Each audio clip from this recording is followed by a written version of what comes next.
আজ দুপুরের মেনুতে ছিল কলমি শাক ভাজা, কুঁদরি আলু ভাজা আর ডিমের ঝোল। তো ছেলে নেই বলে ডিমের ঝোল রান্না করা হয়েছে, কারণ ও ঠিক পছন্দ করে না ডিমের ঝোল খাওয়াটা।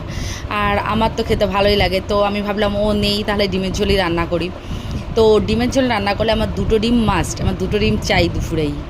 আর এদিকে খেতে খেতে দেখছি আমার ঠোঁটটা বেশ লাল লাল লাগছে। কেন জানি না, ফোনটার মধ্যে কি করা আছে বুঝতে পারি না, যে ভিডিও করলেই তখন ঠোঁটটা আমার লাল লাল দেখায়। তো ছেলে আসলে দেখাতে হবে কেন ঠোঁটটা লাল লাল দেখায়। আর এদিকে এই যে শাক ভাজা দিয়ে ভাত খেয়ে নিচ্ছি, শাক ভাজাটাও আমার খুব প্রিয় খাবার।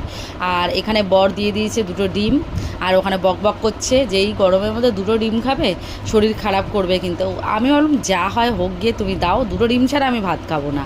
আর আমার ভীষণই ভাল লাগে ডিম খেতে।